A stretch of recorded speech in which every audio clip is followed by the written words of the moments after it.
रहीम।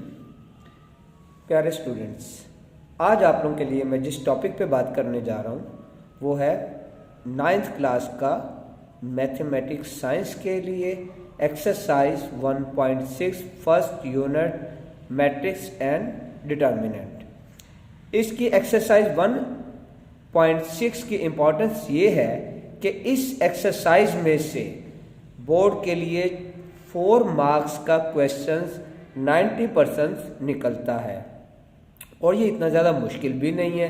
तो अगर हम लोग जनाब इसके टोटल 8 क्वेश्चंस हैं, अगर हम लोग 8 क्वेश्चंस के 2 मेथड है, एक क्रैमर रूल है और एक इन्वर्जन मेथड है, तो यहाँ पे हम बात करते हैं क्रैमर रूल की। और अगर आप लोग क्रैमर रूल का ये वाला मेथड आसानी से कर लेते हो तो हमारे जनाब वो 4 नंबर का जनाब क्वेश्चंस इंश्योर बोर्ड के लिए तैयार हो जाएगा। तो चलते हम अपने टॉपिक की तरफ। यहाँ पर मैंने question number 1 Cramer rule exercise 1.6 का लिखा हुआ है। चंद एक इसके बेसिक पॉइंट्स हैं, अगर हम उन पॉइंट्स को फॉलो करें तो हम बड़ी आसानी के साथ इस एक्सरसाइज को कर सकते हैं और ये बहुत ही ज़्यादा आसान है। यहाँ पे देखें, सबसे पहले हमारे पास क्वेश्चन लिखा हुआ है 2x minus 2y is equal to 4, दो इक्वेशन में दिया होगा, और 3x plus 2y is equal to 6। ये हमारे पास 2 इक्वेशन में हम लोगों को उसने क्वेश्चन दिया हुआ है। इसको हम लोगों ने सॉल्व करना है with the help of Cramer rule. सबसे पहले हम लोगों ने इसको करना क्या है, इसको मैट्रिक्स फॉर्म में लिखना है। मैट्रिक्स फॉर्म में कैसे लिखा जाता है, यहाँ पे हम बात देखें कि जो x के साथ वैल्यूज है वो हम लोगों ने लिख लेनी है। यहाँ पे देखें x के साथ जो वैल्यूज है वो लिख ली, और जो y के साथ वैल्यूज है, y के साथ यहाँ पे देखें क्या है -2 और y के साथ यहाँ पे 2 था, तो यहाँ पे देखिए हम लोगों ने -2 और 2 लिख दिया। इस तरीके से इसको लिख दिया, और जो x और y है इनको हम लोगों ने इनके साथ u लिख दिया इक्वल करके। ये जो साइड वाले नंबर हैं वो हम लोगों ने इक्वल के बाद लिख दिए। अगर इस तरीके से लिखना क्या मैट्रिक्स फॉर्म कहलाता है। अब यहाँ पे हम लोग इनको नेम दे देते हैं। इस वाली इक्वेशन मैट्रिक्स को हम लोग A का नाम, इसको हम लोग कैपिटल X का नाम और इसको हम B का नाम दे देंगे। तो सबसे पहले हम क्या करेंगे, यहाँ पर A मैट्रिक्स को ले लेंगे और इसको हल करते हैं। यहाँ पे देखिए मैंने A को ले लिया। अब A का क्या करना है, अगर A को हम लोगों ने लेके यहाँ पर देखें इसका डिटर्मिनेंट निकालना है, तो हम जनाब इसका डिटर्मिनेंट कैसे निकालेंगे, बिल्कुल स्ट्रेट लाइन को हम लोग डिटर्मिनेंट बोलते हैं। ये देखें हम लोगों ने दोनों तरफ को स्ट्रेट लाइन से जनाब रिप्रेजेंट कर दिया। अब डिटर्मिनेंट को हल करने का तरीका कर क्या है, हम लोगों ने इसको पहले इसको इसके साथ मल्टीप्लाई, माइनस यहाँ पे हमेशा माइनस आएगा, और इसको इसके साथ मल्टीप्लाई, देखिए मैंने मल्टीप्लाई की शक्ल में लिख दिया। अब 2 2 4 आ गया, माइनस माइनस प्लस, और 3 2 6 आ गया। तो इस तरह से हमारे पास ये आ जाएगा A determinant is equal to 10। और यहाँ पर जो है हमारे पास A डिटर्मिनेंट जब 10 निकल आया, अब हम लोग अगले पॉइंट्स की तरफ चलते हैं। हम लोगों ने चूंकि क्रैमर रूल निकालना है, तो अब हम क्या करेंगे, यहाँ पर A डिटर्मिनेंट की वैल्यूज के साथ ही जहाँ पर ना 4 और 6 है, इसकी जगह पर हम क्या करेंगे, ये जो B की वैल्यूज आई हुई थी 4 और 6 था वो लिख दिया। 4 और 6 कहाँ पर लिखा हम लोगों ने, ये इस जगह पर ये नंबर नहीं लिखने, बल्कि इनकी जगह पर A डिटर्मिनेंट की जगह पर यहाँ पर हम लोग क्या लिखेंगे, 4 और 6 लिख देंगे। तो यूं हमारे पास ये इसका AX बन जाएगा, AX डिटर्मिनेंट आ जाएगा। जब हम लोगों के पास AX डिटर्मिनेंट आ गया, उसके बाद हम आगे इसको हल बिल्कुल सेम वैसे ही करेंगे जैसे हम लोगों ने सिंपल डिटर्मिनेंट को हल किया था। जी तो स्टूडेंट्स ये देखें, अब हमारे पास यहाँ पर AX आ गया। AX हम लोगों ने बोला कैसे हल किया था, यहाँ पर हम लोगों ने क्या किया था, B की वैल्यू रख दी, और ये हमारे पास जो ओरिजिनल डिटर्मिनेंट में वैल्यू थी वही लिख दी।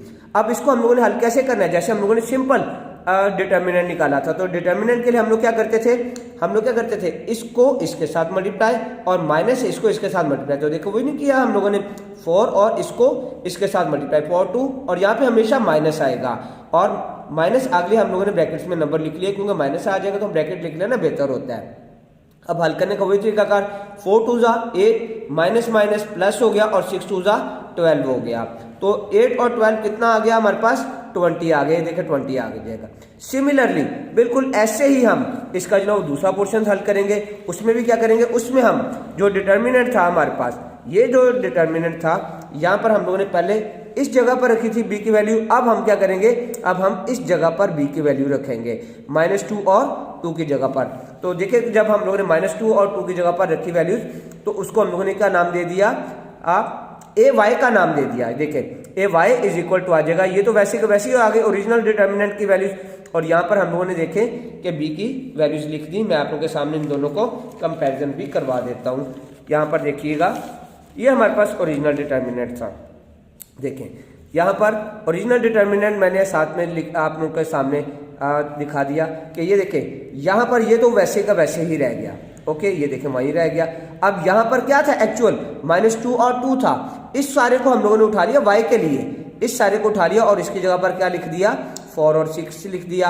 अब इसको भी हल वैसे ही करेंगे जैसे हम लोगों ने पहले किया था। तो डिटर्मिनेंट को हल करने का तरीकाकार हमारे पास हमेशा सेम ही है।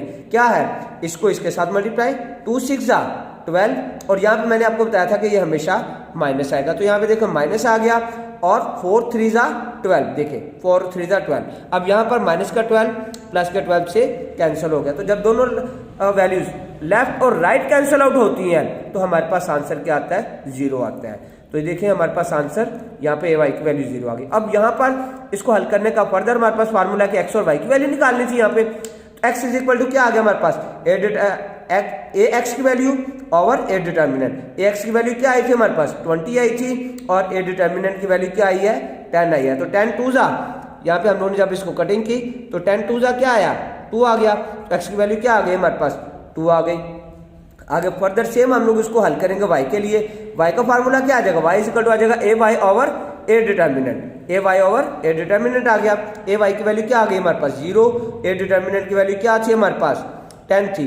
तो 0 10 0 आ गया हमारे पास। तो y इज इक्वल टू 0 हो गया। तो यू हमारे पास इसका सोल्यूशन सेट क्या निकल आएगा, सोल्यूशन सेट हमारे पास एस इज इक्वल टू आ जाएगा 2 और 0। तो ये सेम क्रैमर रूल और इन्वर्जन मेथड दोनों में इसका आंसर इस क्वेश्चन का सेम ही रहेगा। तो इसी तरह से हम जो है ना वो बाकी के भी इसके सारे क्वेश्चन जो है ना वो करके देखेंगे। अगर किसी स्टूडेंट्स को जो है वो इससे रिलेटेड कोई प्रॉब्लम होगी तो वो मुझे कमेंट्स करके प्रॉब्लम्स मुझे बता सकता है। ठीक है, आगे नई वीडियो के साथ मुलाकात होती है। मेरे चैनल को लाइक और शेयर लाजमी कर दीजिएगा। अल्लाह हाफिज़, फिर मुलाकात होती है नई वीडियो के साथ।